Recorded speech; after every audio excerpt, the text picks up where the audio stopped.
Who do we want to do the go. intro? Do we want to just switch up? David. David?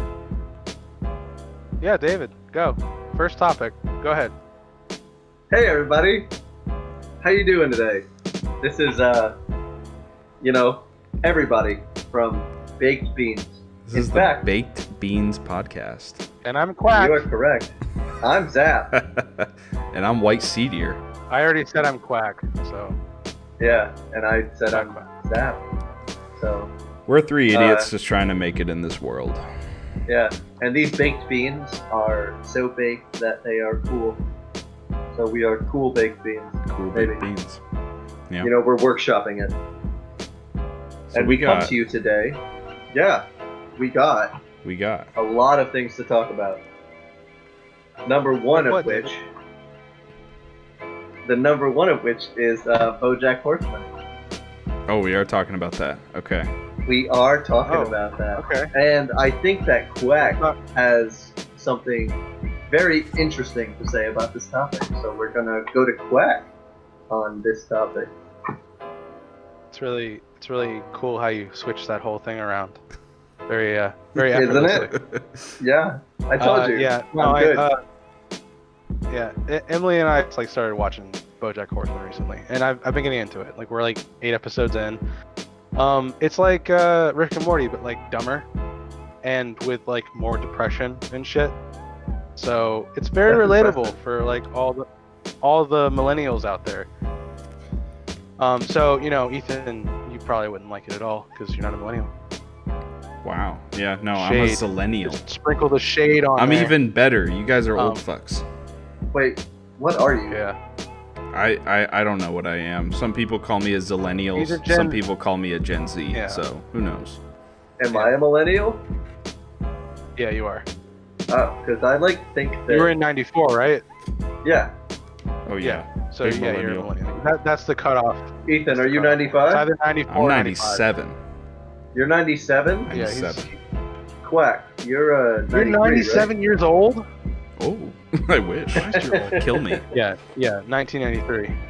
So, Quack, I think that I named the first topic, and I don't think we have much else to say, so I think it's on you. What are we really going to talk about today, huh?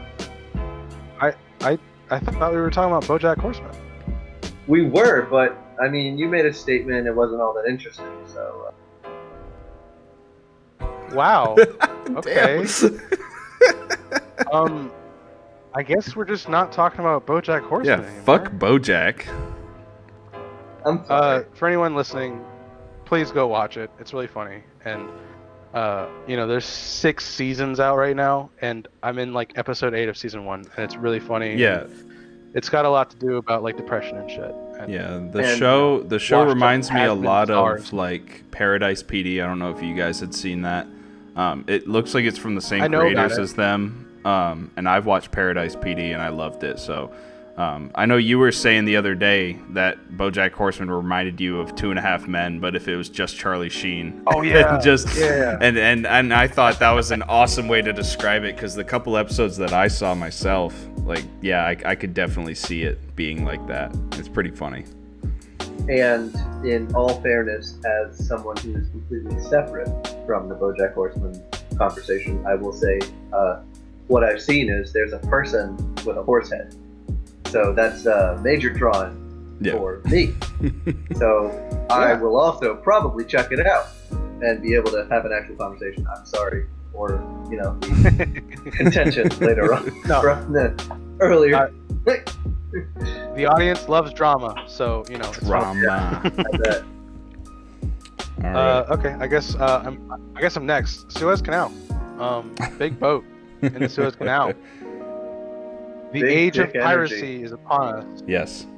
and the age of sea shanties. What do you guys think? What's going on? we're back to the 1700s, and I think that that's fucking awesome. Our shipping routes are going back to what they were in the 1700s. We're going down the Cape. I think it's funny how one of the most major shipping routes in the entire world is just one singular tube going through one country. and all it takes is one ship to destroy the world economy. But I've been loving the meme culture that has been surrounding this, some of the greatest things in the world. We'll throw up some memes for you guys to watch in the video. But bam, Yeah. boom, Bam, boom. shizow, Memes right there. everywhere. They're all right there. But Hey, everyone. I don't know if you guys saw, but just like in the last hour, I got a news bulletin saying the U.S. Navy is planning on assisting the crew of this ship to dislodge it from the Suez Canal. Because the excavator couldn't do it. But I also, don't I'd know like why to they say, trust guys, us, but one dick to rule them all. I mean That's what's happening. One to fuck them. One That's to a- guide them. that's a big old dick sitting in the Suez Canal. Yeah. I will say. I don't think that man or woman, I haven't looked that far into it, I probably should get fired. I think they should get a medal, because that was impressive. But then, after the medal, fired. Yeah, if you're having a bad Yeah, day, I just mean- think about the helmsman of the Evergreen. That's all I gotta say. It's almost like they were solely the instrument highlighting the world's biggest problem. Yeah. So, spin it in a good way. They highlighted literally the one thing that's going to stop most trade in the entirety of the world. Penis. So, Maybe we'll see some advancement out of this. Yeah, maybe we'll get another canal. I saw something on Facebook about it where a comedian was roasting it, or not roasting, but talking about it. And their thought was that terrorists are fucking garbage, because here they are spending all of this money on guns and bombs and planes and drones and all this other garbage when they could have just fucking bought a ship. Yeah. They could have bought a ship and just plugged the Suez Canal. Well, You know? yeah, that just gave him an idea, I think. So we need to watch out, beef Well- up security on the Suez.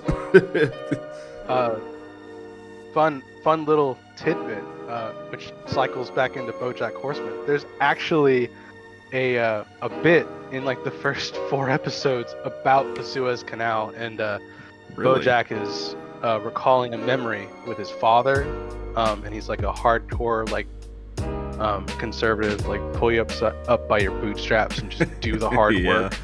work. And so little BoJack is in his dad's study and asks him a question, and his dad's I've got a question for you.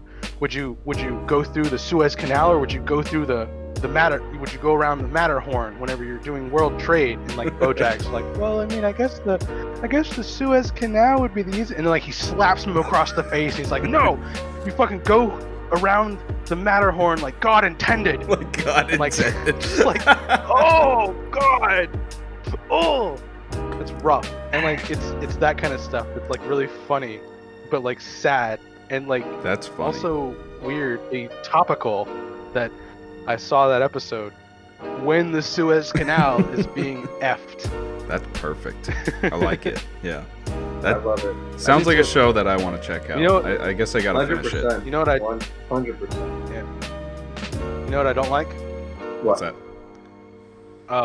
Monster Zero Ultra. This is garbage. I don't know how you drink this, David. Oh, the Ultra Monsters. It tastes. It's I like have- it's like Yeah, the it's like white seltzer ones. water.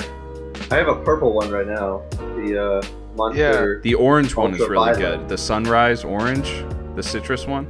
I drink that purple one before this white one again. This one tastes Listen. like ass. Yeah. The white one is fantastic. I don't know what you're talking about. All right, but it's a matter of personal preference. But, Yeah, I have a bad sniffer, so I don't taste well. Oh. yeah. Well, I So mean, it's probably just me. that's Hey. all right. But caffeine okay. is caffeine. You can't complain, right? Yeah, get it any way you can. Just stay Yeah, I awake. can't complain. But I guess it's my turn to You bring up did. something. Number Yeah. 2, you guys might have more insight on this because I am a loser that doesn't play PlayStation yet. The Last of Us. Game of the Year last year for Last of Us 2. They're getting an HBO series. So what do you guys think about that? I guess we'll start with Max. What do you think about the HBO series for Last of Us? I was supposed to do some homework and I didn't do it about the casting, and I didn't do it. But all I can say is that I love The Last of Us. It was a great cinematic experience, and I can't wait to see it visualized in a show form. Because I mean, who didn't like The Walking Dead? I love Joel. I love Ellie. First few seasons. Given the chance to put them in the in a zombie apocalypse, I'm gonna love it. But I would like to see a casting. Yeah. So actually, if I may interject, real quick. Oh yeah, do it. The latest news I've heard, Bella Ramsey, who I don't know who that is gonna play Ellie, and then Pedro Pascal is gonna play Joel. Oh, Pedro Pascal. Really? Yeah. So if that happens, if that's 100% confirmed, which I will not confirm, but initial reports, I am infinitely more interested in the show because Pedro Pascal is a wonderful actor. Yes. You know, absolutely. We've seen what he's done, and absolutely. I love it. Yeah. So if that's truth, I definitely gonna be checking it out. Yeah, from what I've seen about Last of Us, I think Pedro Pascal would be great for that show. That would be cool. And someone who's not played it before, I would definitely watch it just for Pedro Pascal. So I think that's a great move on HBO's part to cast somebody like that to draw. Very more good fans. draw. Very good draw. For sure. Yeah, slap a beard on him and he looks like Joel. Yeah. Yeah. But yeah, once you get a PlayStation, dude, definitely go check out those games because I'm planning. Those are fucking chef's kiss. And in the meantime, if you want to see a bit of what The Last of Us is all about, check out the ZapQuackPax channel, which has a playthrough played by Quack on the channel. That's pretty much the only exposure I've had to that game is watching the video of ZapQuackPax. Absolutely, that's pretty much the only stuff I've seen about that game. And so, if I say so myself, Quack does quite a fine job of playing through that game. So check it out. I would agree. agree. Really interesting. Nothing warms the heart more than a shameless plug that I don't have to do. Free advertisement. Free so advertisement. thank you for that. Don't worry, I'll plug you. Yay. All right, David. A plug for you is a plug for me. So. That's true. David, do you want to start us on our next topic? I think I would rather hear, and I'm sorry for saying this, but I think I'd rather hear what WhiteSeaDeer may have to want to talk about. I don't want to talk about nothing. I suck. Oh, well, see, the thing is, I disagree. I've seen your videos, and they're all fantastic, and I know your personality. Are you just saying that because you don't have the list? I am saying that because I opened this video, and because you are the last person who hasn't said anything of their own volition. All right. To be fair, though, he brought up the Last of Us, but to be fair, oh, you're right. I'm sorry. My bad. WhiteSeaDeer's channel. Yeah, actually, so maybe that's the segue. Actually, Quack, that's a good point. I'm sorry, you're right. You did bring The Last of Us. You have said something, but I do want to know what is WhiteSeaDeer as a channel been up to? What have you been up to recently? What have I been working on? Yeah, what have you been working on? What's going on? What's interesting you? What have you posted about? Too many horror games. Too many? Too many. Is there such a thing? For some reason, I am a little baby bitch when it comes to horror. But all the games I've been playing through recently have been horror games, and I don't know what's wrong with me, but I keep getting drawn to them. And I don't know if I'm breaking through my fear, which I don't think I am, because if you watch my videos, you know that I still scream and I'm still scared. But yeah, I don't know. What fun is it if you don't? Yeah, exactly. That's what the audience wants. They want to see me piss my pants. So 100% all the time. I love it. Yeah. But I am very much a connoisseur of horror games, so I've noticed. Any chance that I get to watch somebody piss their pants, or for me to piss my own pants, I'm gonna take. And Ethan, I think you're doing some really good stuff over at WhiteSeaDeer. You're really definitely better than I am at the horror games. I watch your playthroughs, and it's a lot smoother than mine. But okay. you definitely Maybe have more experience. Yeah, but, you definitely have more cojones than I do when it comes to those games. Well, you both for sure. definitely have more experience than I do because I've yet to release a single video playing a horror game. That's the future. That's the next project, right? Yeah, we got to get David on the horror games. Yeah. We'll the see. next one is the Village is the next one. So. Oh yeah. I don't think I'm gonna play that one. Really big one, and we will. And okay, David, good. I'm probably gonna have you play through it. Do you think so? You know how I am with I'll be horror sightsee. games, so we'll see. Yeah, you're actually really good. Yeah, you guys heard it Which here. is why which is why I'm giving you the sticks, because I'm good at handling it, but not playing through them. If you know what I mean. So yeah, I totally get you. But we shall see. It's gonna be a fun time. You guys heard it here. ZapQuackPax is going to be playing Resident Evil Village. I will not, because I've watched the previews and it looks like it's a little too much for me. So I'll be watching their videos. So you guys better get over there. 100% play it.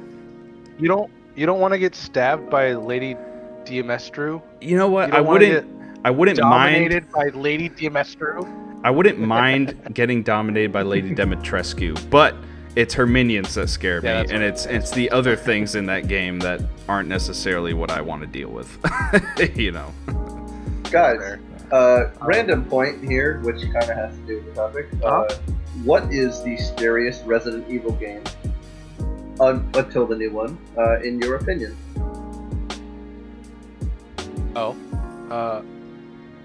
From talking with Ethan, I know that he hasn't played very many Resident Evil games.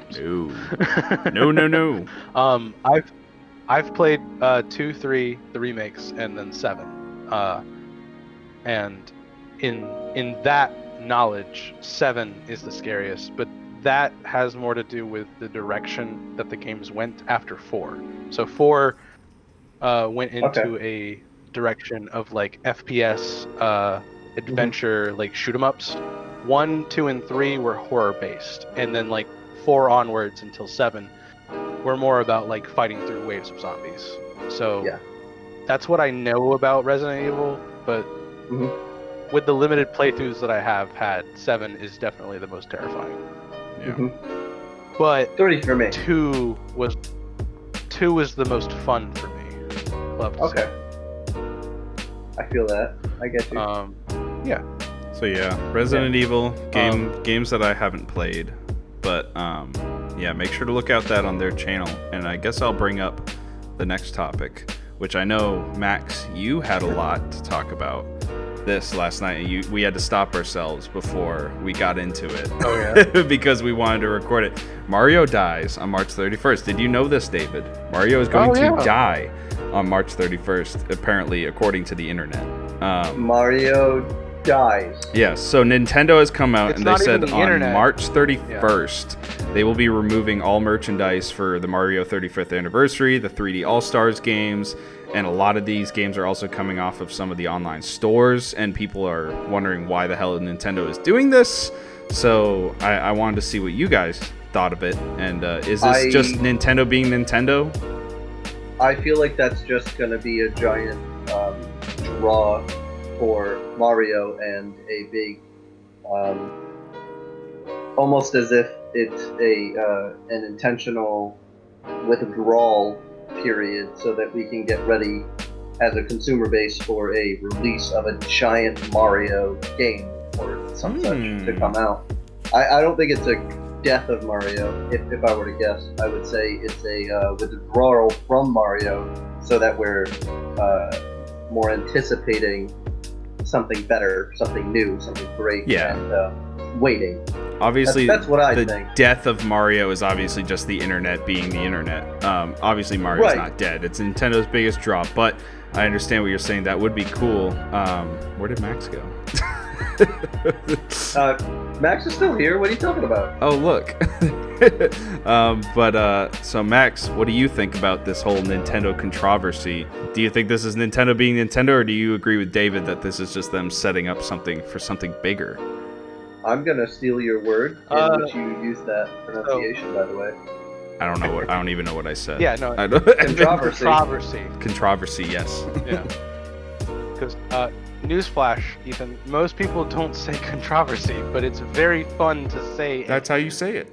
So I love it. controversy. No, no, Um, Quack. but Controversy. okay, yeah, controversy. My opinion on is that this is to rile people up. I think that this is a tactic to get people to buy the games that they have on the store, the e-store right now, before they take them off. And I don't think that they're going to take them off indefinitely. I think they're going to take them off for a period of time so that it feels real. And it's just, I think it's just a thing to boost sales. And I really hate it because I've talked to Ethan about this a lot for I don't know how long, but the Zelda anniversary came and went with basically with a wet fart. No real interactions besides Skyward Sword getting a port to the Switch, which I don't like Skyward Sword very much. I know that there's a lot of people that do, and it's good there's a port. But for the 25th anniversary, I feel like there should have been a little more. And now they're like, oh hey, fuck Zelda, we're just gonna focus on Mario. And we had Mario Day on the 10th of March, and now they're like, oh hey, now we're just gonna fucking kill Mario off. Better get all the games while you can. And it's a scare tactic, Yeah. I think it's gonna work a lot in their favor, and while I don't agree with it, I think it's a business tactic to just get more money. Yeah, that's the way I look at it too. Is I look at Nintendo, at least their top brass at Nintendo. They're purely businessmen. Yeah. They don't necessarily care about us as the player base or the community. They just want what makes money. You know what I mean? And Nintendo has definitely shown its ass before when it comes to doing that. But yeah, this is definitely a good way to gin up, because everyone's going to go out now and try and buy this stuff, and they're going to go, oh, it's not going to be around. Mm-hmm. It's the same thing. I'm not too familiar with it, but there's that game that they say they're going to stop support on at that same time. Like that game, I think it's Mario Maker, the first one or something like that. Oh, the first one. Okay. Oh my God, you almost stopped my heart. Two. I thought you were talking about Mario Maker 2. I was like, that just came out. This is definitely a way I think companies and game companies in particular gin up a lot of support. They kind of say, hey, we're ending this, so you better get in now and figure it out, type of thing. Mm-hmm. But I really like the idea. Yeah, Mario Maker on Wii U. Yeah. Oh, okay. But I like Zap's point where like maybe they are going to announce something on the 31st. Like maybe they take everything off, and then like they just come out with like a new Mario whatever, like something that they even haven't had a trailer for. They just like, oh hey, by the way, Mario dies, but here's the new Mario. It's scary. Shazam! Yeah, it's scary to think that because that's what we thought was Zelda, and it didn't happen. You know. Yeah, that's fair. If I may interject for a moment, I think that they're yeah, go ahead. And again, this is purely conjecture. I have no material evidence or any thing to support this. I just think that there are a lot of real world factors to continue on here. I think that originally they wanted to do something for Zelda for the anniversary, but COVID got in the way. Yep. And I think that for Mario, it's of course a very important milestone and something that's launched them to unbelievable success. That they probably never. It's their even second imagined. biggest IP. Right. So I wholly agree with Quack that this is just a draw to get more sales before they discontinue it, and I think that it would be probably all a ploy to announce two of their biggest platforms, or two of their biggest games to come out around the same time. Yeah. To announce them perhaps together, because we have the upcoming Breath of the Wild. Could you imagine? With Zelda, and then everybody's. I mean, I can't say everybody. I don't know, but I've been thinking, and I've heard talk of a rumor of a new Mario game. Okay. So I think to hear both of those coming out around the same time would be wild and fantastic, especially after the news that Mario is dead. So Yeah. I believe that Nintendo may be intending for for something like that. Thank you for coming to my Nintendo TED Talk. Yeah. Yeah, my Nintendo talk. Before we go to the next topic, just- I'm gonna pee real quick. I'll edit this out. Okay, that's fine. All right. So. Well, we're talking about Mario. Let's talk about Mario. Super Mario World or Nintendo World. Do you guys know anything about it? I know a bit. Yeah. Yeah, I've seen a lot of the previews for it, and they did that virtual tour, and now they're opening that new place in Osaka, and it looks like they're kind of just trying to turn it into the Disney World of, Japan. Did you watch the trailer? So They had a trailer for it? hold on, question. A whole So trailer is it for it. is it essentially like a giant theme park for the Nintendo World? I would not say giant. Yeah. Okay. I watched the trailer, but it is a theme park. It has like 3 rides now. 2 of them are like the main selling point, and then they have like a whole bunch of mini games going on. I think the best thing about it is that when you first go into Nintendo Land or whatever it's called, you have the Nintendo option World. to buy a. Okay, is that what it's called? Yeah, I mean that's You what I'm looked it up? seeing. Super Okay, Nintendo cool. World. Yeah, Yeah. and it's you first walk in. Orlando. Yeah, it's in Orlando. It's in Japan, but it's under construction in Orlando, in Universal. Really? Oh, I get what you're saying. Yeah, The first one is in Japan, but there is one Right. being built in Orlando. I Got didn't it. know I about understand. that. Yeah, exactly. Very yeah, cool. yeah. From what I'm I seeing. didn't know about Orlando either. Yeah, I'm Less just learning about it now. Bloomin' Onion. Yeah. I love But Bloomin' I'm Anyway, fat. I love my blooming onions. So I hate making them. They're really hard to make, and they are not satisfying compared to the Anyway. restaurant version. I've never tried to Yeah, make one. sorry, I never anyway. even bothered. Yeah. They're hard. They're really hard to make. Anyway, so when you first walk in, you get a wristband. Well, you have to pay for the wristband. Yep. Excuse me. Mhm. It's like $35 Nice. US. And so this is actually really cool. You go throughout the entirety of the park, and there's mini games. There's like hidden blocks that you pound up with your wristband, and it tracks all that. And it takes all that information and puts it into a chip, the chip that's inside of the wristband.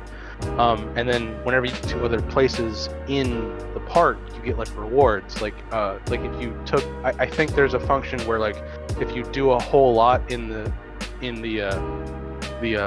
park, if you go to the gift shop, you can actually get discounts on certain items in the gift shop to buy. So 'Cause there's a gift similar shop, and to like a ticket system at an arcade. Yeah, it's like a giant arcade.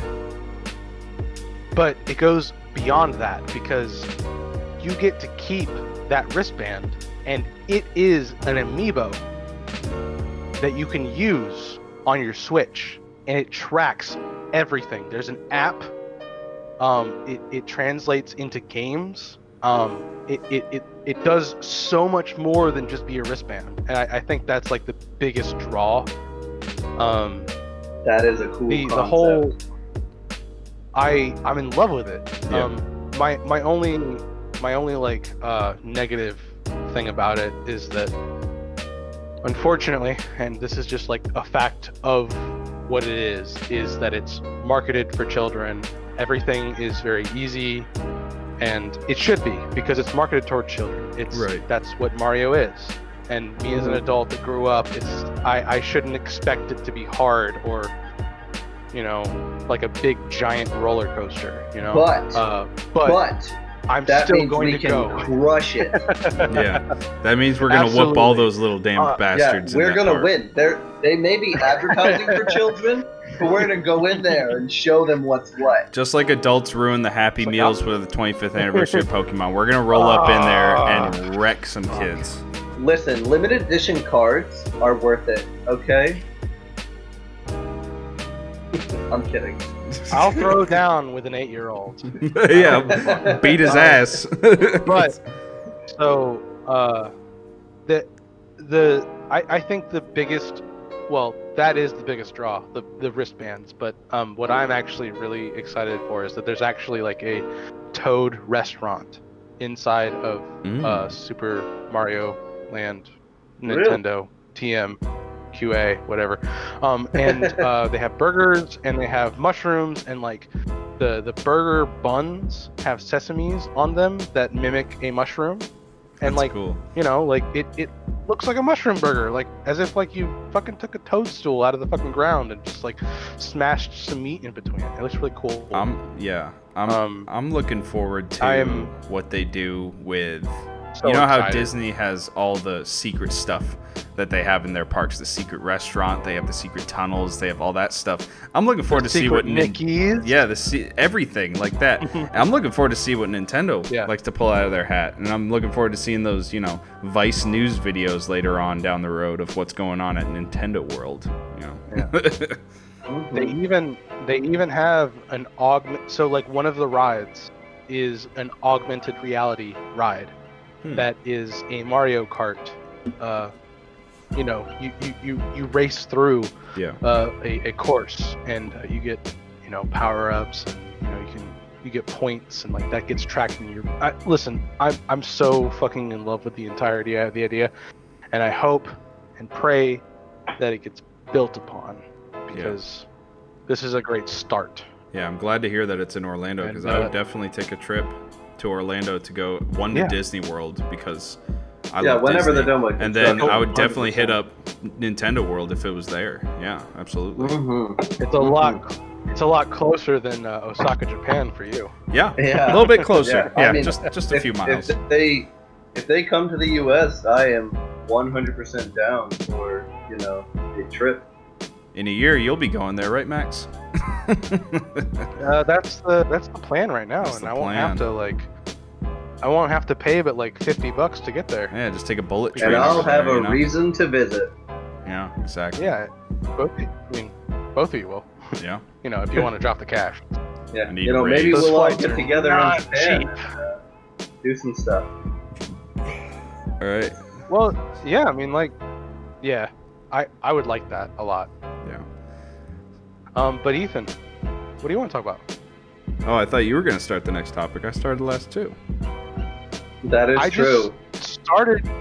You did start the Nintendo World. You're right. I'm an idiot. All right. The next one. Yeah. Max, you had some stuff to say about this. The Muppet Show. Apparently, you have been getting into the Muppet Show a bit recently. I watched it way back in the day. I've watched the entire show. I don't remember too much about it, but I do plan on rewatching it soon. Yeah, I plan on rewatching it. I watched the entire Muppet Show. I had it on a DVD set when I was a kid. I got it for Christmas one year. I think in like 2011 or something like that. 2012. Awesome. Yeah, they got me a full DVD set of all the seasons, and I watched them. And they're somewhere. I don't know where they are. They're somewhere deep in, you know, the doldrums of their basement. But yeah, Max, what are your impressions on the show? How are you liking it? The doldrums. The doldrums. I like Oscar the Grouch. That's Sesame Street. Wait, what are we talking about? We're talking about the Muppet Show. Maybe in the Muppet Show cinematic universe they can do a crossover one day. But yeah. You're right. I'm so sorry. The reason why these two things seem synonymous with each other is because Jim Henson did both of them. Jim Henson did Sesame Street and also did the Muppets, and that's why all of it kind of like congeals together. He's a genius. That makes a lot of sense. The big difference is that the Muppets is geared more towards an adult audience, and not necessarily in a adult way. not in like a sexual man. Not like exactly. It's just meant to be like for a general audience, whereas Sesame Street is for kids specifically. Yeah, developmental. Yes, and David, I think you don't actually know anything about the Muppet Show, right? I like the Muppets, but I will say that no, not very much. I like the movie. Yeah, exactly. That has been my initial introduction into Muppets, is that I only know the movies, and the movies are fun. Muppet Treasure Island is like my favorite. Fantastic. I almost want to say it's like one of my favorite. I think it's like one of my favorite movies in general. I think the Muppets in Space is the only one I've watched, really. That's a great one. Which is another fucking banger because it fleshes out Gonzo's whole backstory that doesn't even exist in the Muppet story. Yeah. And anytime like a show can like pull a backstory out of their ass and make it somewhat good is great. And I love Gonzo because of Muppets in Space. But I was not privy to I wasn't privy to the Muppets Show, and it's literally a variety hour. It's not an hour; it's 30 minutes. It's like SNL. But not. That's a separate as conversation, funny. which is great. Yeah. But there's a conceptual backstory where Kermit is funding, or at least managing, a theater house, and every week Kermit is in charge of getting a guest star, which is some famous actor that is like maybe a C or a B lister that's not super high up in like theater right now. Well, nowadays they might be like an S class actor because of how the whole showbiz works, but back then it was majorly like C and B listers. And normally they would be like, hey, what are you good at? And let's make a 5-minute little skit about the thing that you're good at. And then in between those things, let's have you interact with all the Muppets and have like hijinks happen in between the skits. So like every skit's like 5 minutes long. It's like SNL, like what we were talking about. And I think it is absolutely and irrevocably genius. And I'm not the only one that thinks that. I'm very last on the fucking train here because there are so many things from the Muppets show that prevail through media nowadays. So in the very beginning of a Muppet Show, they do a little song and dance. It's very reminiscent. It's like what Family Guy does, where it's like all the things. It's musical, and like all the Muppets are like part of it. And like at the very end of it, Gonzo has to ring a gong. But every single time, it's different. Sometimes he blows up. Sometimes he falls through the gong. Sometimes everything. Every episode is a different thing that happens. And I love it. I absolutely love it. And so like another thing, which has been kind of like built up through the years in like Let's Dance. So the video game Let's Dance. There's a song that's like do do do do Phenomena. Yeah, Phenomena. That song, that is a Muppet original, and it was the first episode of the Muppet Show. It's amazing. And I didn't know that. And I'm sitting there watching it with Emily, and I'm just like, oh my god. This is where this shit started. Yes. And this is a show back in the fucking 80s. Yeah, you remember me singing it every time I checked out a manometer. Yeah, you remember me singing it every time I checked out a manometer. In Toolish, I go, manomena. And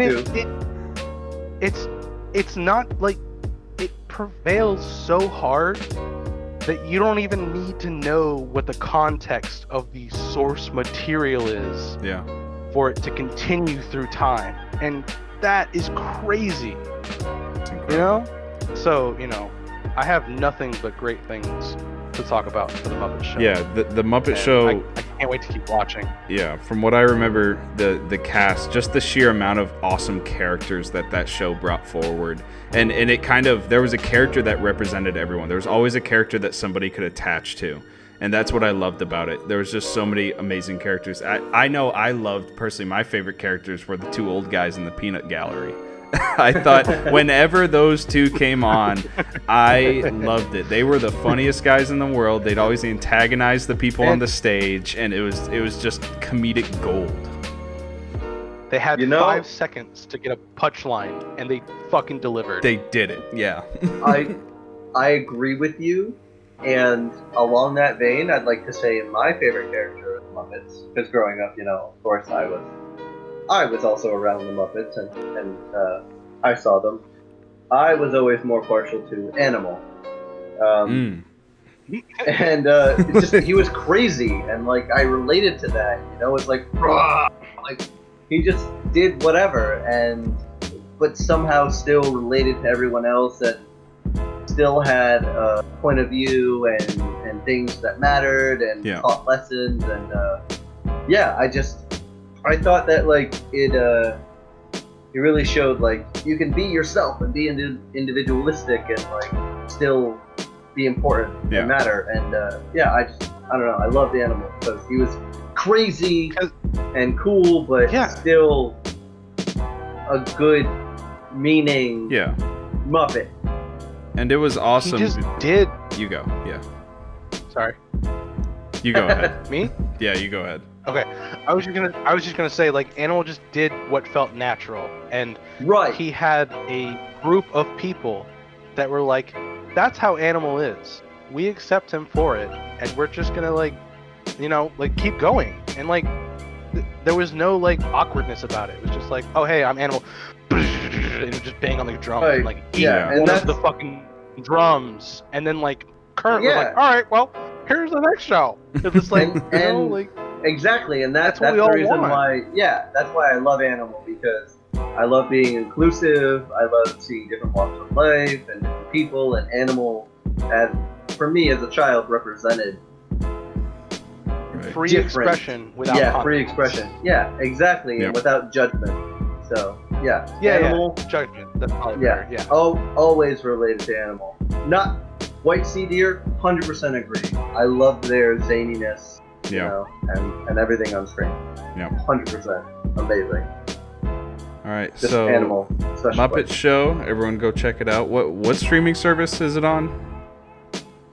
Disney Plus. Disney Go Plus. Yeah. Fucking sponsor us, Disney Plus. Disney Plus. We're giving you free Disney ad Plus deals money, here. Dude. But he's set for life. What are you kidding? One episode, we have all the money we need forever. Good God. Putting Disney to the side, though, we're going to talk about some gaming news. And I don't know if you guys have been too involved in this, but Atomic Heart, if you guys haven't known, it's being put out by a Russian game studio. And they just released a new gameplay trailer along with the reveal of a new snapshot feature where you can take pictures and stuff like that. This game looks absolutely wild. It's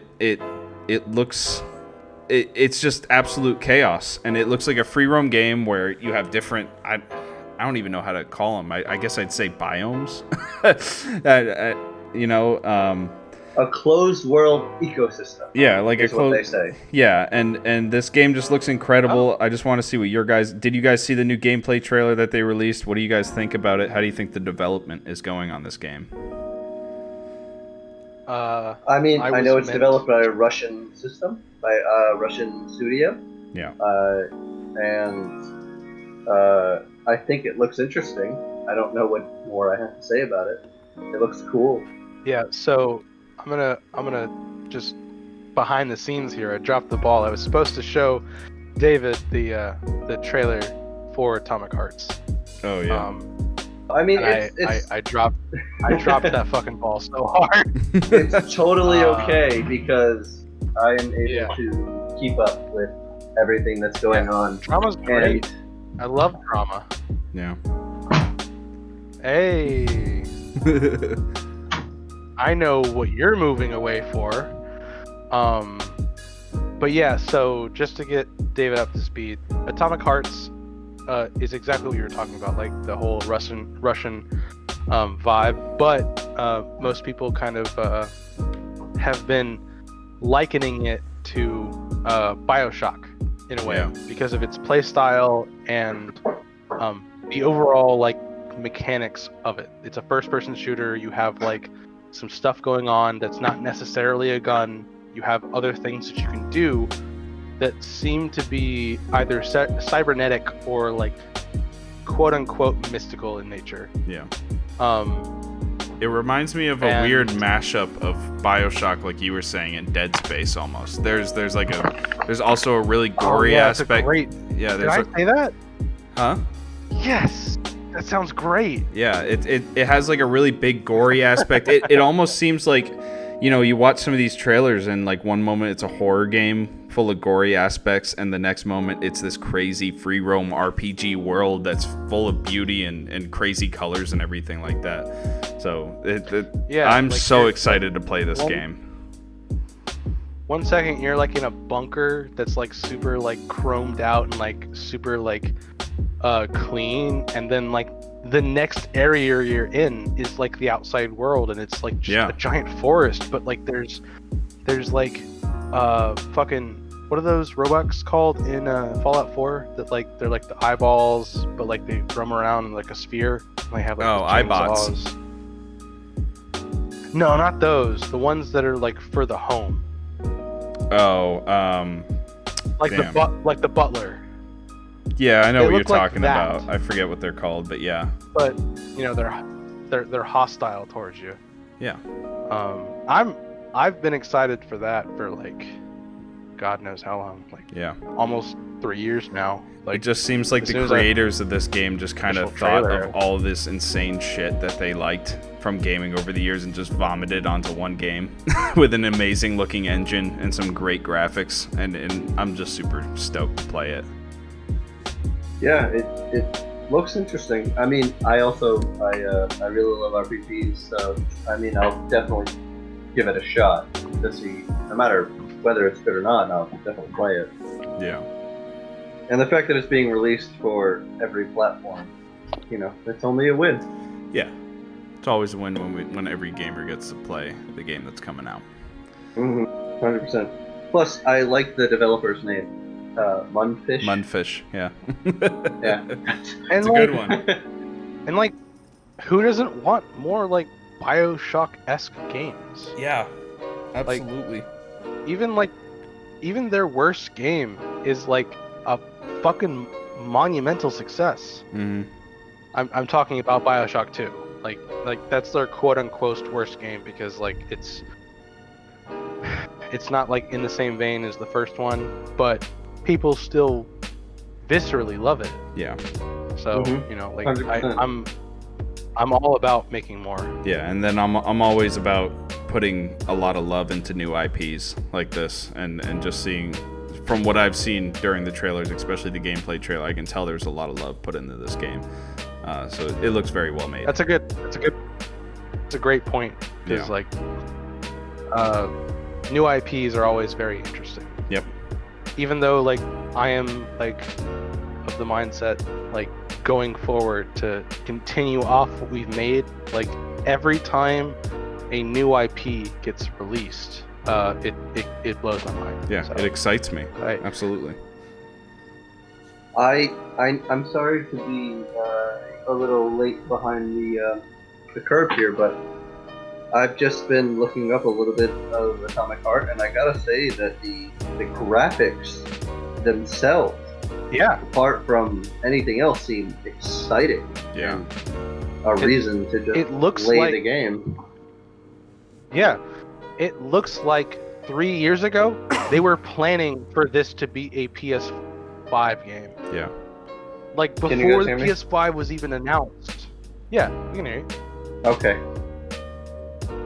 But like, even before the PS5 was announced, like I feel like Atomic Hearts was like on it. They were like, oh hey, let's make this game, and let's make it for like the actual next gen. Yeah. And this was like 3 years ago, and that's way more than I can say about who made was it Scarlet Games? Who made Cyber? Oh, Cyber CD whatever. Projekt Red. Yeah, I feel like they weren't really thinking about the future, but They weren't ready. whoever's about fucking Atomic Hearts, they were thinking about the actual next gen. Yeah. And I think you And, really see that with the you know- gore aspects. If you're a fan of games with a lot of gore like Dead Space or like Dead Rising or stuff like that, this game is definitely going to hit that itch of that horror gore aspect. So, you know, it looks like a lot of fun. But we're going to move on to the next topic sorry. because what are we? We're already 60 minutes into this. We're going to We're move as on. many minutes as we Only need. been to an be. hour. Yeah. Only been an hour. Wow. The next one is a big one, and I just finished watching it about 4 hours ago. I think we're about to get to my specialty here. WandaVision, and I just finished it up a few hours ago because I fell asleep last night before I could finish it.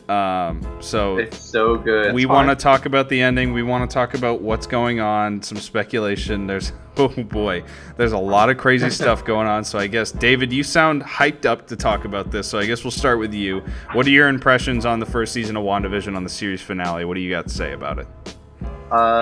My impressions are that Marvel did an amazing job. They created an extended universe that is fantastic. They Agreed. created a storyline that's amazing. They created a lot of backstory for characters that maybe a lot of people didn't necessarily concern themselves with or care about. And they rolled with the punches that happened with COVID and changed their timeline to fit a lot of things. And WandaVision really met a lot of standards. I mean, it started out slow for some people, not me, but some people. You know, I talked to a lot of people.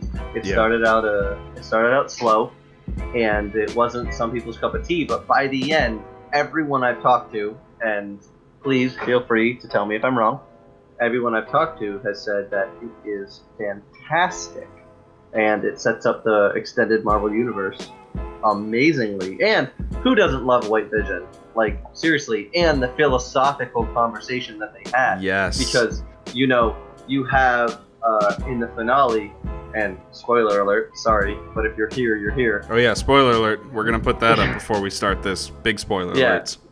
Yeah, you have, you know, the physical confrontation of Wanda versus I am so sorry, please help me here. Oh, the Agatha. Agatha. Yep, Agatha. Yeah, Wanda versus Agatha, and then you have the philosophical confrontation of Vision versus the White Vision, which is not, to many fans' dismay, Ultron. Just, it's a different Vision, and which is proven by the fact that Vision himself, which is the representation of the portion of the Mind Stone that is within Wanda, which I love, can persuade the White Vision into not attacking. And I love the idea that that Vision will later come in to be important as the real Vision, because he unlocked and remembered all of his memories, which is insane for the ramifications of the main MCU. I love it. I also love the teaser with, you know, their not crossover to the X-Men universe, the previous Fox universe, which is not canon. Yeah. It was annoying but fun, and I hope that they continue to develop down that path. And even if they continue for it to just be teasers and not to be canon, it'll still be fun if they bring in actors here and there. And we enjoy them. But yeah, it set up really well for the next series, which is Falcon and the Winter Soldier, which I'm currently loving, and I can't wait for Loki. Absolutely. And yeah. But anyway, back to WandaVision. I just, everything about it, I absolutely loved. I thought it was amazing development, beautiful beginning, and I think that Marvel is off to a wonderful start in series outside of movie development. Yeah. Any other notes? Yeah. For me, that show hit every point that I wanted to see, and it felt like watching a movie the whole time. Like they didn't spare budget for this thing whatsoever. Like they went balls to the wall for this show, and I loved it. But yeah, like you were saying, that final interaction between the two visions, the White Vision and that concoction from Wanda's mind, that was one of the most incredible scenes I had ever seen in a TV series. and just I agree. That setup, like you were saying, was just so incredible. Now we know Vision is basically back in the MCU, and he's back to doing what he does, and he has all the memories. The biggest question that I'm left with is, why didn't the Vision in the actual area in the Westview, New Jersey, tell her about what he did with the White Vision? That's what I'm kind of questioning. At the end, when you saw the field coming in and things were about to end, he didn't say anything about it. If I was him, I would have said something like, "Hey, I just put my memories in someone else. You got me back. Go out and find them," type of thing. Could I speak to that for a moment? Go ahead. I would say it's because even though he is the personification of the Mind Stone within WandaVision, within Wanda, within the Scarlet Witch, he does not know everything that the audience knows. And you saw, as the audience, the White Vision remembering everything and then flying off. But Vision saw, "I'm not going to fight you. I am Vision," and then flying off. But in that exact moment, Vision, as a person, would be focused on his life with this woman and wanting to live the best of it, not wanting to warn her of future comings. So I think that he was being personal and heartfelt in that moment and saying, "I love you," for one last time. And I think that's an important thing to remember, because if you were faced with your last moments on this earth, knowing that you were about to be destroyed, would you warn someone of some imminent threat, or would you love for the last of your moments on this earth? Yeah, that's a good point. Max, you look like you got something to say about it. I have a problem with that rationale. Okay. In the fact that they had a whole walk from the city to the house. And this is something that I didn't think about after the fact. But what you guys were talking about, oh hey, why didn't Vision just be like, "Oh hey, by the way, there's a Vision that's not like me, but it's still me." And I get the idea that that could have dampened the emotional impact. He also may not have known. I'm just saying, he did know. The Vision, the White Vision, zoomed off after getting real human pupils, which is the transition from understanding that he is from a machine into he's blasted into a human quote unquote soul.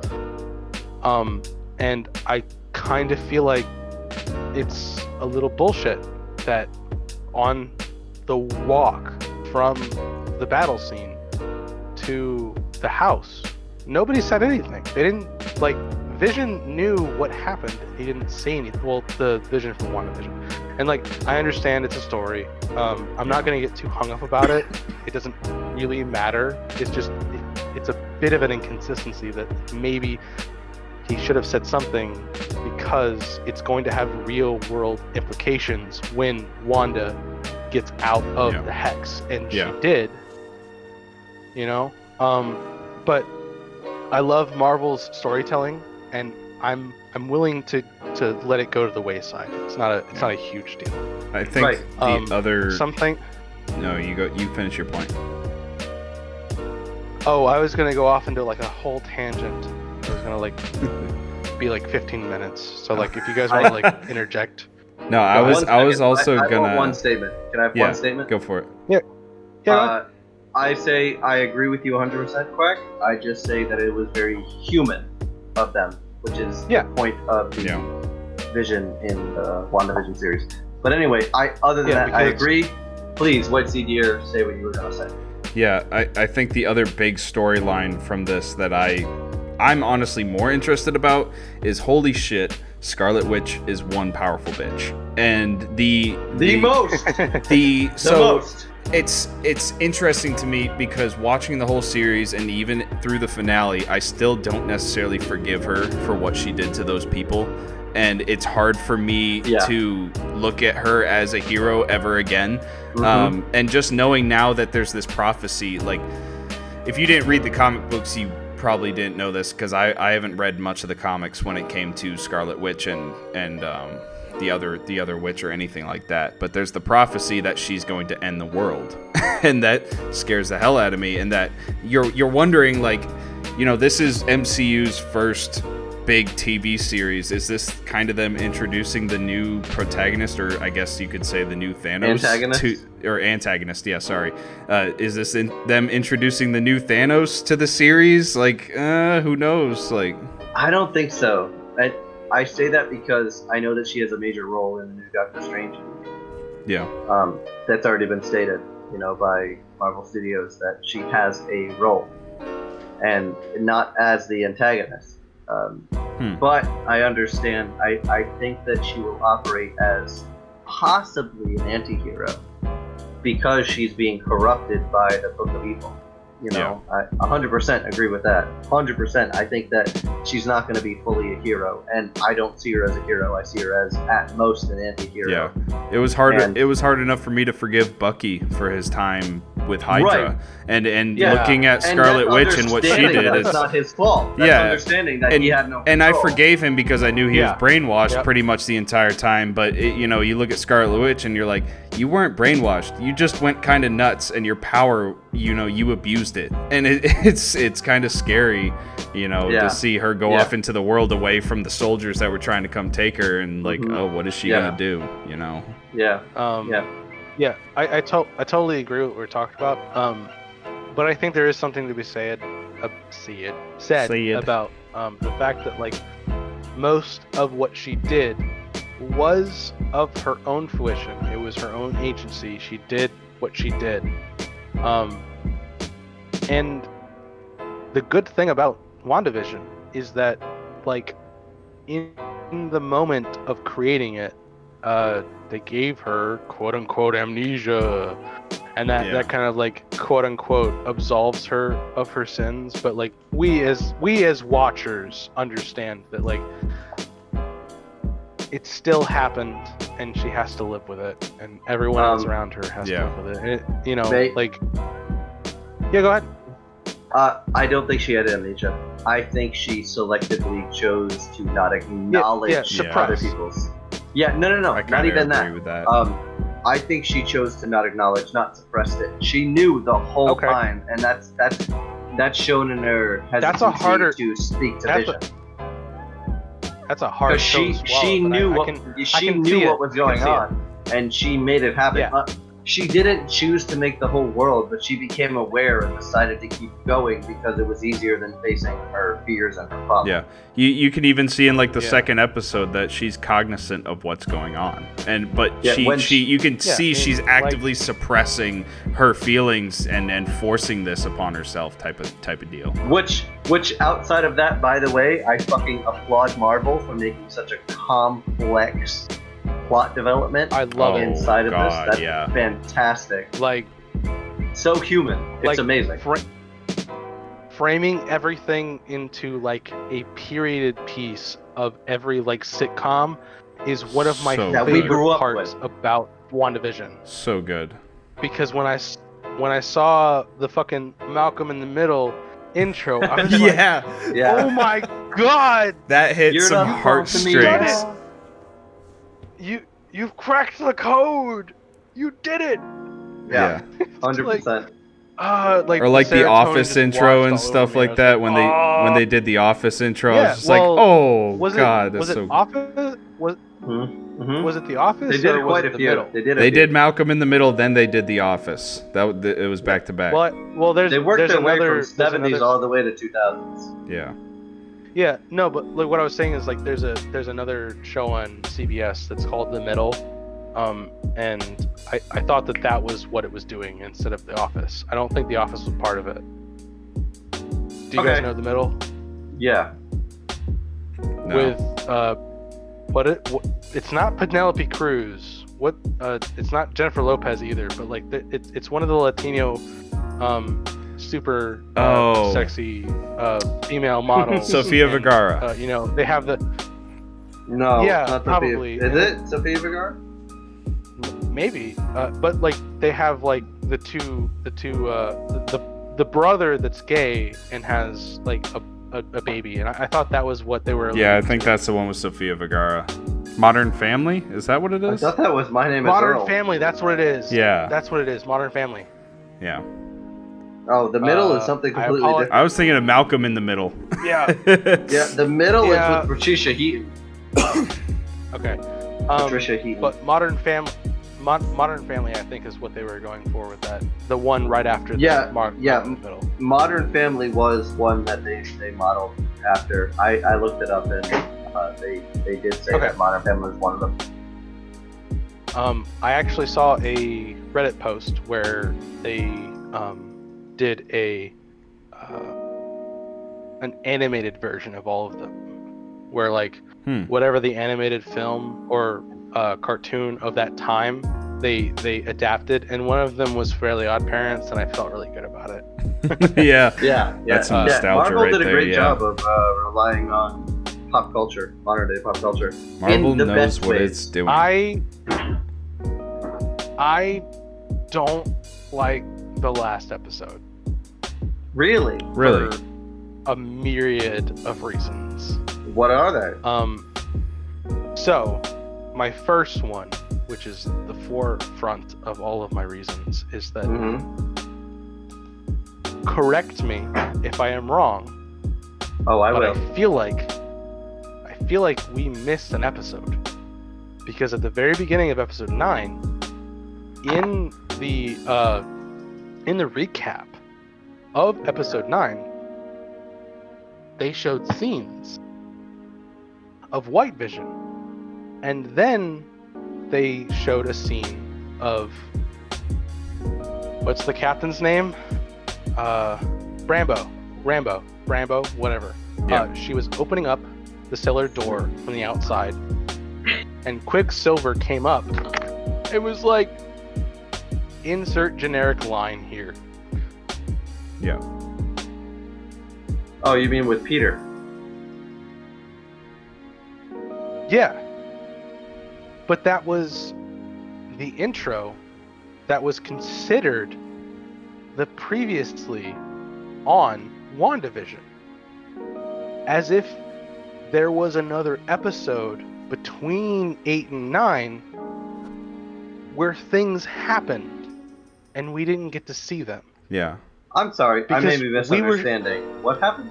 I'm not gonna lie, I skipped the recaps because I thought they were just part of the intro. So if that happened, I mean, my best theory is maybe they inserted it just to fuck with people and just to, kind of say something else is going on.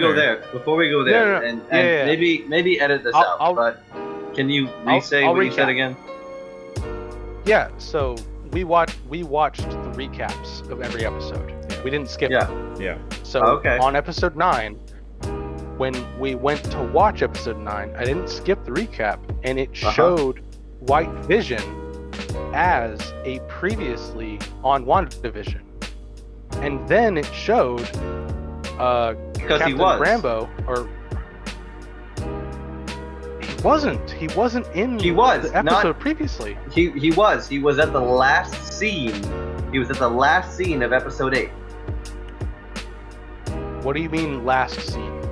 At the last scene of episode 8, WhiteVision was shown to be opening his eyes and to be moving around at the last scene. Okay, maybe I missed it. I don't remember that way. But if I missed it, then he was. I remember. Then negate it. We have 2 against 1, so negate it. Was there another scene in episode 8 where Captain Rambo opened up the cellar door, and then Quicksilver ran up and was like, honey, did that happen? There was a scene where he was keeping her trapped in like a room. I know that, and he wouldn't let her leave. In 9. In 9. That's what I remember. Yeah. It was a post-credit scene. I'm sorry. It was a post-credit scene that you saw WandaVision. In 8? Yeah, in 8. It was a post-credit scene. Oh, I didn't watch any Are post-credit there scenes. Yes. Are there are post-credit scenes in every episode? Not in every episode that I know of, but in episode 8 specifically, yes, White Vision was in the I post-credit. hate how they do that. All right. That's my fault then. That's totally my fault, and Because I watched every episode through the post-credits just to make sure, and I know for 100% sure they showed White Vision in post-credits of episode 8. okay, I thought we did too, but you know, I'm a human and we have faults, so you know, I will negate all of that. How now, dare you? All Make right. a swig. So the next topic that we're going to be talking about is something that I know Max has been getting a lot of experience with, and apparently you guys just recorded some. The new game, It Takes Two. This is a new game that just came out. Oh, right. This is a new game that just came out that requires multiplayer.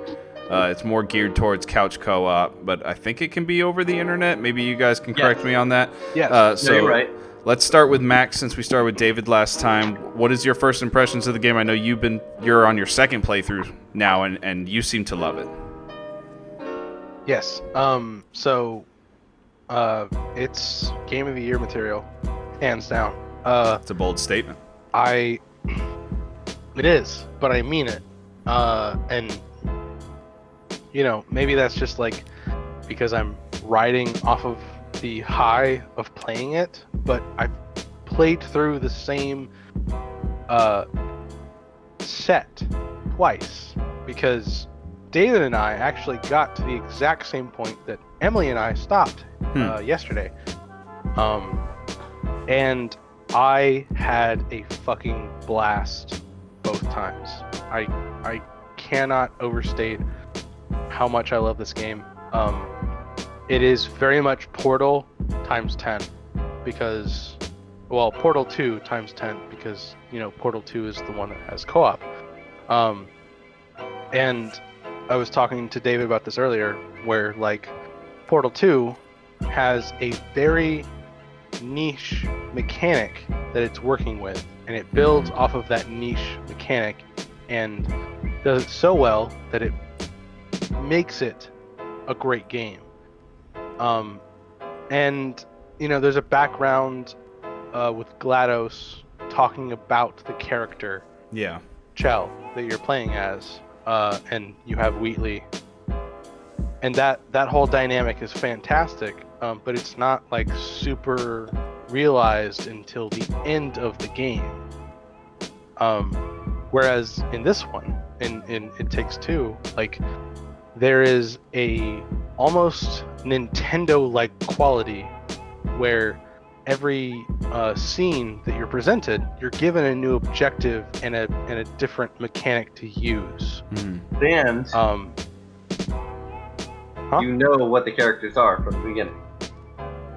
Yeah, that too. Like, you know, like there's a very like emotionally charged story in the background.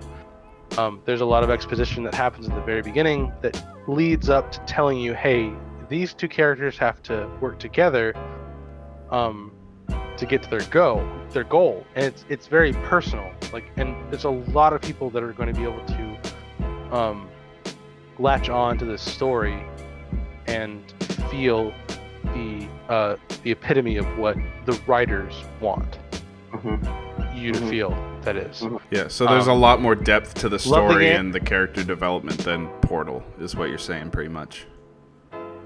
Pretty much, yeah. Yeah. And I know it's a bold statement. I know it's like super fresh in my mind, but at the moment, I think this is a Game of the Year contender. Yeah, that would be really interesting where I'm to gonna keep see it a until- couch co-op game be a contender for that. Like, because a lot of people have been saying things like couch co-op it's a dying breed. And I think of the past. Yeah, and to see a game like this come out and have so much support, and then you guys talking about it, it makes me want to play it. You know, and it'll be interesting to see. David, what do you think about it so far? What are your first impressions? I mean, Quack pretty much hit the nail on the head. I think that the gameplay is fantastic. The co-op is amazing. The graphics are, about what you'd expect from a new console, which is just coming out. They're great, top of the line PS4 graphics and new PS5 graphics. I don't think we've quite reached the area where we are utilizing the full engine, but we'll get there. Yeah. And the storyline is unparalleled. There's a lot of depth to it. There's a lot of consideration. There's a lot of human elements, and the puzzle aspect and the gameplay aspect is unparalleled. It's amazing. I having played a lot of puzzle games and RPG games and everything, it gives you the best of many games and the freedoms that you may not have expected, and and I don't know how you'll feel about this, but there's just enough red herrings to keep you interested during gameplay, but also wanting to further progression. And I say that because they program a lot of interesting, meaningless things into the game that are just fun to look at. Yeah. And I think that's important. Does it implement any of the new DualShock features that you guys have seen? Oh yeah, of course. I mean, all over the place. As you're playing, you're feeling everything. That's what I think. But I mean, Max, maybe you know more than I do. So the HD Rumble it's what I'm going to call it forever, because that's what the Switch named it, and that's what the Xbox Series S and X followed with, and also the PlayStation 5. They both followed that same kind of like, you can feel the things that are going on in the controller.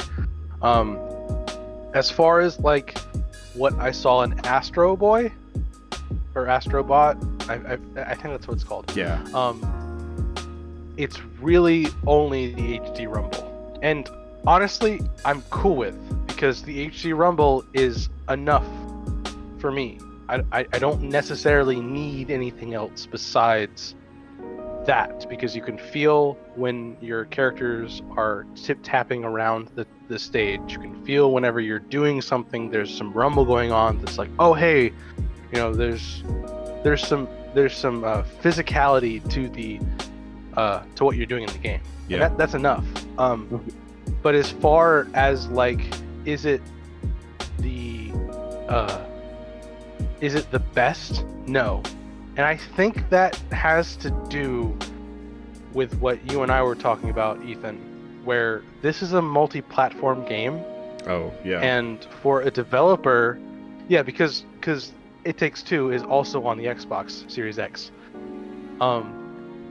For a developer to go out of their way to put all of the mechanics that the PS5 is capable of doing into a game might not be worth it, because you're making it multi-platform. Yeah. And I know, David, you haven't played. Both of you actually haven't played the Astrobot game that I have. I really love that game, and I know it's not necessarily even really a game. It's a tech demo, but like, it's really interactive, and there's so many things to do with the controller. Oh yeah, I played it a little bit on Mitchell's PS5, and I fell in love with it. It was incredible. Yeah.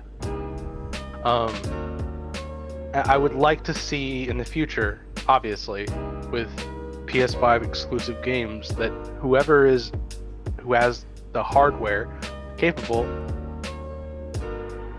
to use the full extent of the controller. Yeah.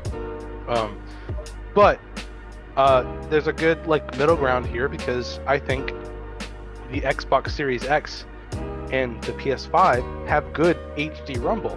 I think both of the controllers have good Xbox rumble does, physics. for sure. They both have very good rumble physics to translate between the two of them. Mm-hmm. So I think it's good, but as far as if it was an exclusive, if It Takes Two was an exclusive, then I would expect more out of the development of the game that intended for the controller to be more of a a more integral part of the game. But Yeah. since More it's interactive, since it's maybe? but since it's like a cross-platform game, I accept that it's not. Yeah. Right. Go ahead, David.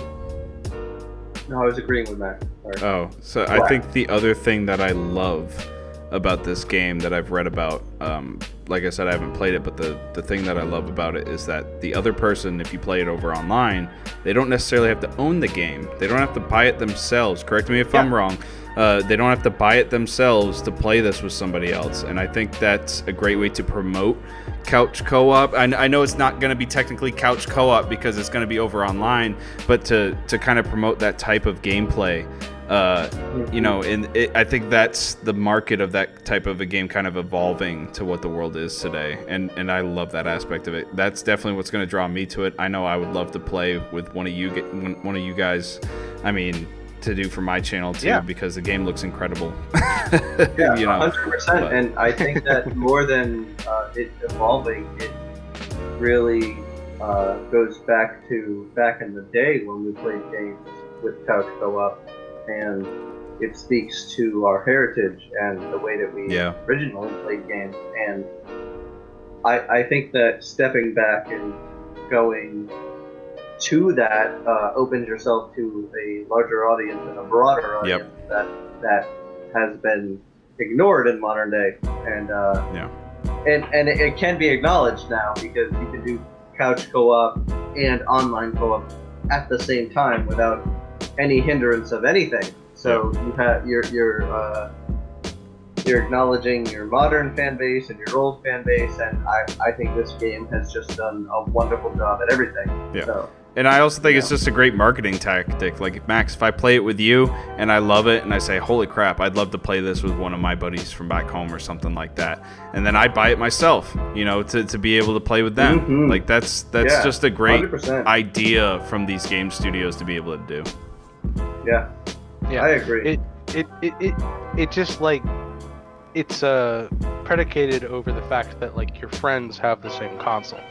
So if you intend to get the It Takes Two on your Xbox Series X, and then I obviously want to get an Xbox Series X because a lot of the things that are rolling out with Microsoft, I'm going to get an Xbox Series X. We're going to talk about that. Things. Yeah. And that helps me to not have to buy the game again, because if we're both on the same network and we both have the Gamepass, then if you buy it, then we can play it together. So I 100% agree. Yeah. That's another fun statement. Gamepass. Yeah, that's actually I think that's our last topic, isn't it? No, we got a few more topics. The Gamepass. Really? Well, I mean, it's a good segue. Yeah, it's a great segue, so I guess we'll jump to that. Yeah. As you guys know, Bethesda and Microsoft had a huge, what was it, 10 billion, or I might be thinking of the Discord deal, some $1 billion deal. I don't remember the exact. It's just some crazy amount of money. More money than either of us will ever see in our lives, Microsoft. I say hope not, but I acknowledge. Yeah, Microsoft acquired Bethesda. I like that thinking. Yeah, and we're seeing now on Game Pass all of Bethesda's games. We're talking about Fallout, Elder Scrolls, all the games that Bethesda is known for is now for free for Game Pass subscribers. What do you guys think about Microsoft doing this? Do you think this is a flex? Do you think this is just them saying, hey, we have these IPs now? What do you guys think of it? Max, we'll start with you. It is worth noting that it is only 20 of Bethesda's top-selling games. Oh, so it's not every single one. No, we do not have the origins of Fallout on the Game Pass. We have the origins of Doom, which is a lot of people will say that Doom is kind of like the epicenter of like what made video games boom. Yeah. Obviously, the original is Pong, but Yeah. Doom, it's like when movies were movies, but then Star Wars happened, Yes. and then everyone was interested in movies. That is a after Star great Wars. analogy. Yeah. I think it's the same thing where like Doom happened, and like everyone that had a fucking PC back then was like, oh hey, this is the shit to fucking eat, you know. Yeah. Not to say that Doom is shit. Doom's a fun game. Yeah. In every facet. But I just wanted to make that point, is that like not every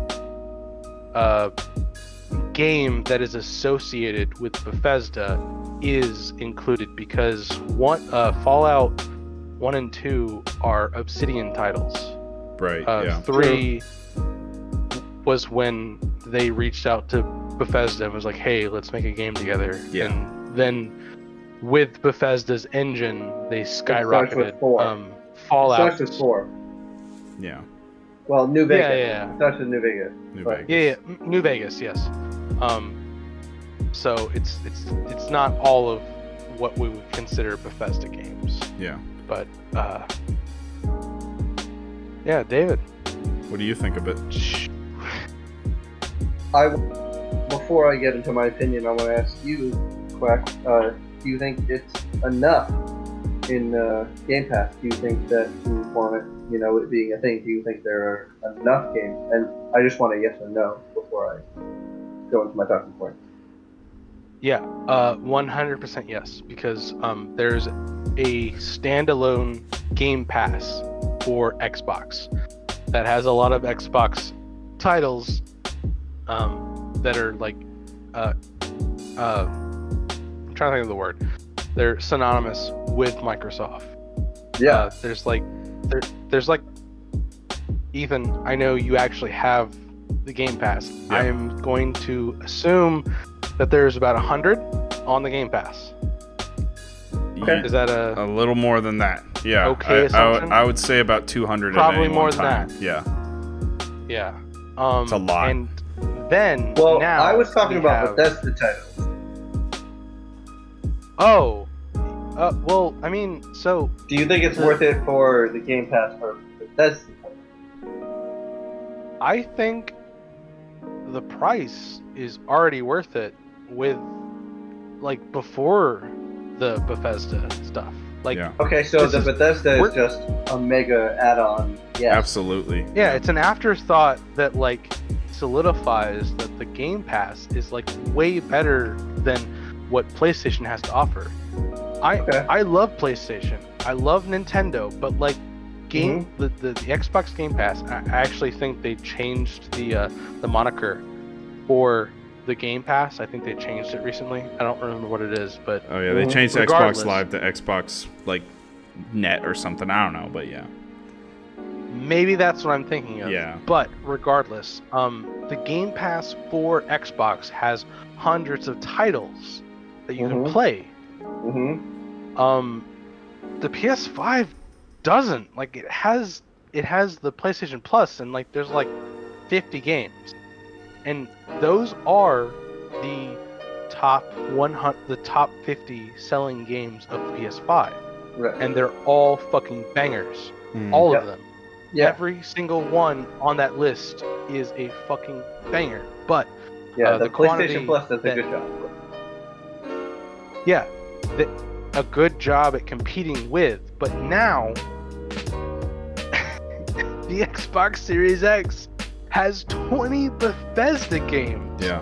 Which were all including- amazing. That's a selling Fall- point in and of itself. Yeah. It's just to have Bethesda. Exactly. Like Yeah. the I mean, I the other agree. I unique agree. thing you about have game. all the Dishonored games, you have all the Doom games, Yeah. you have the Elder Scrolls, Prey? starting from fucking Morrowind all the way Yeah, up to Morrowind. Skyrim, which Crazy.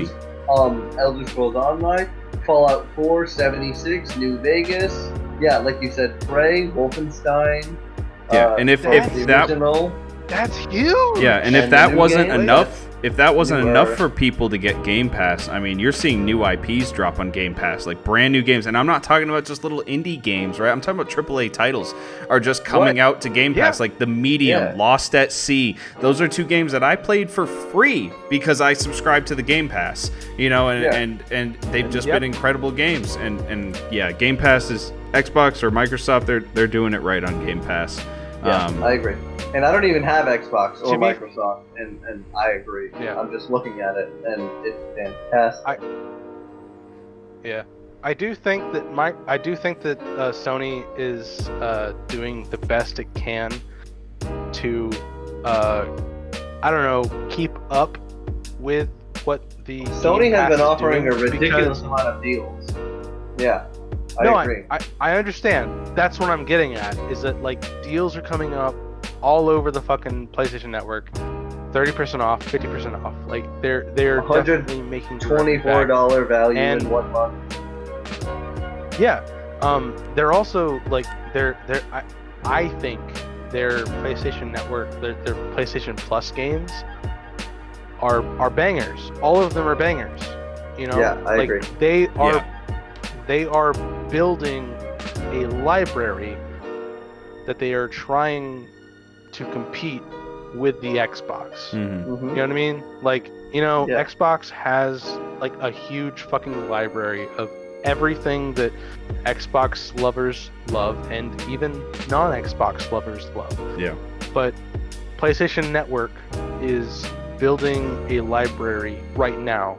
I think they're a little behind the curve when it comes to older games, or at least like the library that is accessible to their regular users.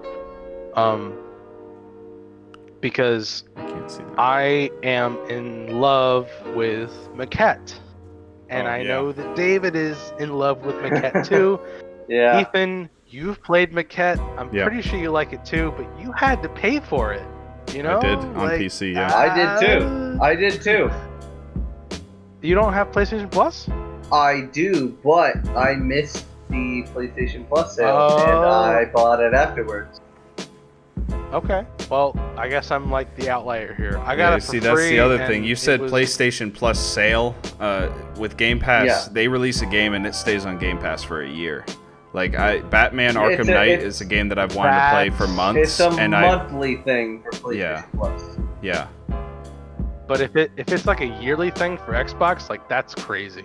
yeah. That's a good 'Cause thing. I've been That's- wanting to that's play the wonderful. Batman series for a That's what while, I'm and I saying. saw 6 months ago that they had Batman Arkham Asylum on there, and I'm like, I don't really have time to play it, and I still see it on the Game Pass. 6 Yeah, months I later, mean- and I'm like, maybe I can jump on it again, but it's See, insane. So Yes. PlayStation Plus, it's not the same, but you can purchase it during that month and not download it. But as soon as you purchase it for free, you can download it whenever. So like, That's it's not the pretty same cool, thing as it's staying free forever once it's available, but You just it got to jump works on it. essentially the same. Yeah, as long as you jump on it, you have access Yeah. to it. So it still effectively works the same way. The availability though. Yeah, 100%. If you're saying that like Xbox releases like a thing for the Xbox Pass and then like you download it within a year, even if it's like 350 days after it, like that's awesome. fantastic. I've That's seen some amazing. games on there that Yeah. I've been on there since I first got my Series X, and I'm looking at them and I'm like, holy crap! I'm surprised that's still free. Yeah, It's- that is That's- fantastic. yeah. Awesome. That's I don't know if it Love lasts that. beyond when they take it off the market. I haven't seen that yet. I will see that with the Medium because I have the Medium through Yeah. Game Pass right now. So whenever they take that off, I'll see what Oh. happens. I'm so but- mad. I just finished it today. Oh, I beat and- it today. That's one thing that really peeves me off is that like there's a lot of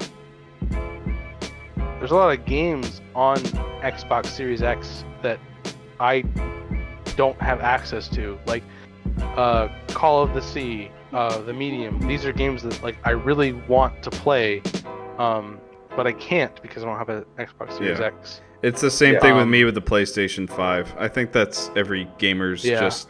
Because I think that whole console wars thing is kind of over with because we all have... Because I want to play Horizon. I want to play that game so the console bad. wars over and, with? you know, they're not over, but I think most player base I agree with want you, both. because you know? especially the new cooperation between consoles. I love the idea that it's over with. I want consoles to cooperate. Yeah. Ditto. I want there to be exclusives for each console, and like, oh hey, you know, let's just, you know, like the adjacent thing. Like maybe if there is a game that comes out on PlayStation or Sony, if they're able to do a cross. They do it between consoles and PC now, but what we're missing Cross is doesn't console sound to console. Yeah. Yeah, but like, so if I want to play, It Takes Two, but like I have a PS5 and Ethan has a Xbox Series X, I want there to be a cross-platform functionality 100%. that allows us Yeah. to be like, oh hey, Ethan, you don't have the game, but I have it. Let's play it. And then like, you know, there's a cross, like I want that to be what the landscape is. Yeah. So that everyone has their own preference and they can have their own console, but we can also all play together. I agree with you, and I think that's really cool. The only thing that I would Hard say to is do, that probably. no, not that necessarily. I would say that the cross-platform, 100% cool. I think everybody that's playing needs to own the game because you have to have the file and the downloadable content on your hard drive, because to load all from like a URL or some online source is going to be too much data all at once, and it's going to bog down your system. So the thing that I say about that is that I have the game and I've purchased it. If I had another person that I was friends with that had a PS5, I can invite them to play the game and they don't have to purchase it. Like that's actually like a thing with It Takes Two. Is it? You don't yeah. If I have another friend that has a PS5 but they don't have like a digital copy or a physical copy of It Takes Two, I can invite them to play the game and we can play it together without that other person having to purchase it. And I'm saying, like, if we could get to a point where that idea could cross platforms, then, you know, there goes the fucking console war. No one has to fucking fight about anything. You have your preferences, and then we can all play all of the games. I can't see that happening just because, you know, every purchase, Microsoft, Sony, Nintendo, they take a bit off the top of every game purchase. And so if you have guys at, you know, Microsoft and they're getting pitched an idea, hey, if somebody buys a Sony game, then our players can just play it for free. That's not going to fly in a boardroom, you know? it's not going to work. I mean, unless it helps overall sales. Like, Ghost of Tsushima came out. That's a single-player game exclusive to Sony. That's not going to have cross-platform capability, you know? Yeah. But, like, It Takes Two is a perfect example of, like, oh, hey, let's unilaterally, like, say that these people... I know that it's not that simple. There's a lot of, like, oh, hey, we have to connect servers, and Microsoft and Sony are not connected in any way, shape, or form. The same way that they're not connected with Nintendo. So it'll be hard. So it's just a fantasy up in my head. Yeah. So we are at the about 2-hour mark. So I guess we can cap this off. We didn't get to every topic, but we got to the vast majority of them for sure. Yeah. We had a few more, but I think I want to get this one in because I know Max, you and me were talking about it. The state of the channels. The last one? the state of our channels, what we think is happening with them, where we want to see them go, how we like them, how we like how it's going. So I guess we'll start with you two. What do you guys think? How do you guys think the channel's going? Where do you guys want to see it go? Am I starting or is David starting? Whichever one. You're It looks starting. like David's eating, so you can start. All right, that's a good idea. So I would like more subscribers. Of course. And I don't know how to get more of them. I am a very introverted person, and David and I have been trying to reach out into social media about like actually gaining more subscribers, and it hasn't really been working. I've been on Instagram and Snapchat for a month and a half now, and every time that I post Snapchat. something, I get like 8 or so hearts or likes. Yeah.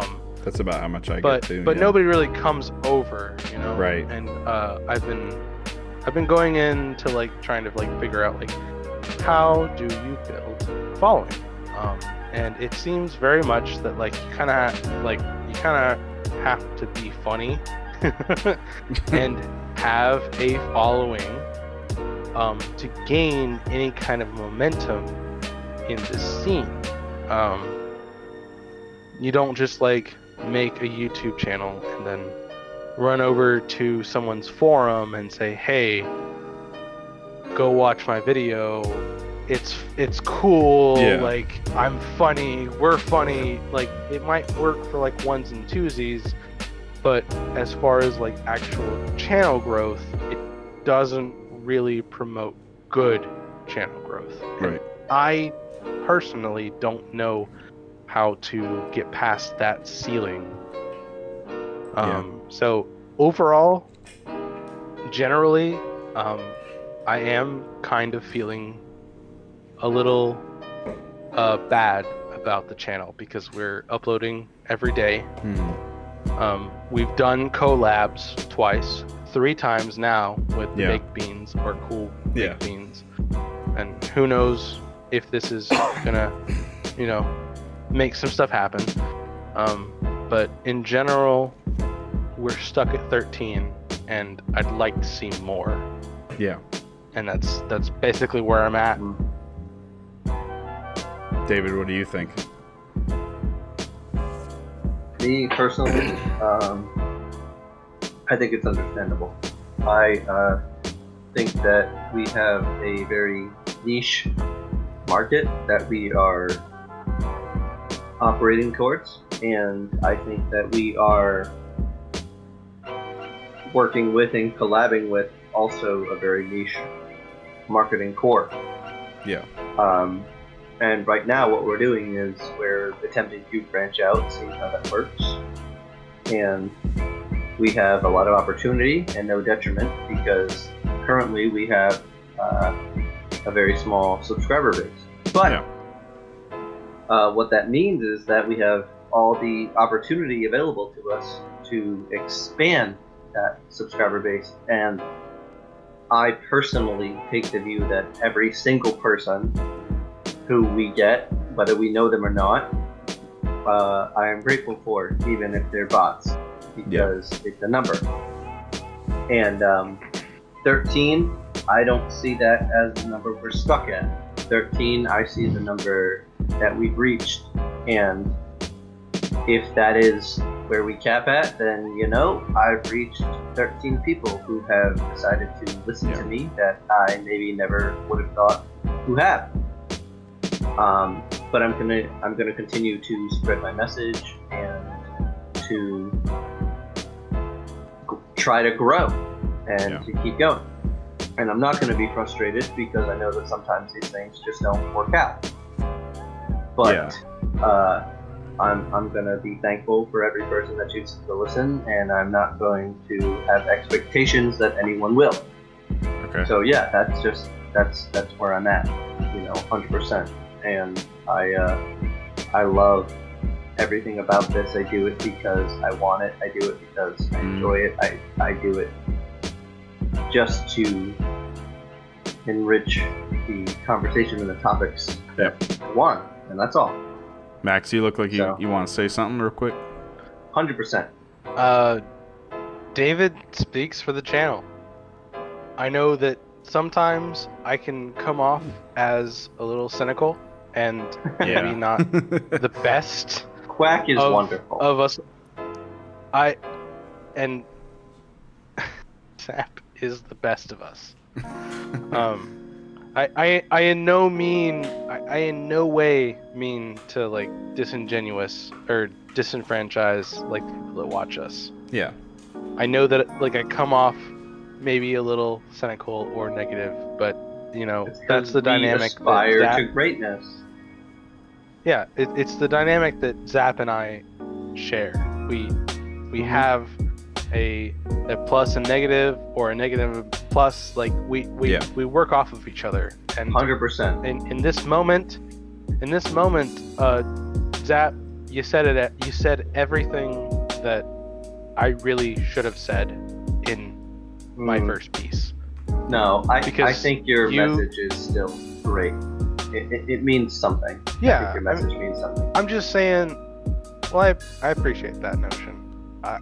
I just really loved what you said, and I think that in the end, whatever I say, whatever both of us say, the positive notion between the two of us, or combined of the two of us, is the message. And I'm really glad to have you here with me in this conversation to show me the light about the positive of everything. Yeah. Well, thank you. I appreciate that. And I am glad to have both you and WhiteSeaDeer here with us. Thank you. To do, everything. Fuck WhiteSeaDeer. I ain't shit. Bullshit. But no, I mean. No, I was to just have joking. Yeah, of course. But to have the availability and the ability to branch out into other small, for now, YouTube channels and hopefully podcast affiliates. Yeah. It means a great deal, and it does nothing but expand the community. And what can we do but remain together and continue to grow and hope that other people hear our voice? Yeah. And I love that, and I'll never ever be less appreciative of that. So anyone who's listening, thank you.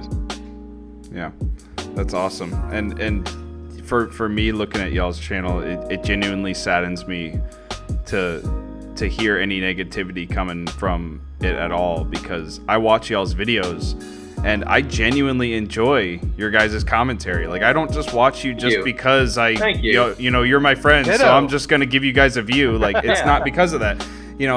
Especially games that we're both playing or something like that. Like, I want to see, what do they think of it too? Like, I actually enjoy watching it. And there's obviously, a mutual respect. Yeah, I've obviously watched like some of your earlier videos, and now I'm watching your newer videos. There's obviously, growth there, and you guys are getting more confident, and I'm getting more confident with my videos too. I was timid, You're all doing that great. stuff. And I think both of our channels are definitely growing in terms of the quality of our commentary and how we play games, because we're more confident in ourselves.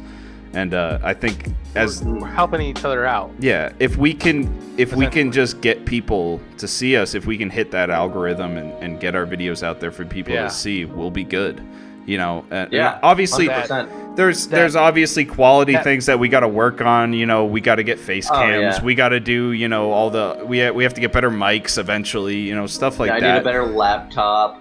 Yeah. A good background. Yeah. Some the green wall, screen, maybe. Those are all things. But I think at the core of it, I need to stop eating. I think on stuff you go stream. But I think the basics. Fucking keep eating, dude. I think we have I think we have the basics down, and I think we're good at commentating on games. You two have a great chemistry when you guys do your honestly, dual games and stuff like all that. All three of us. Listen. I'm sorry to be meta here, and I want to take a time out, and I hope you put this out into the world with Ethan. Not your channel name, Ethan. I want to say, the three of us together, I feel, have some of the best chemistry, and that is because I love talking to you and hearing your opinions, along with Max and myself. I'm David.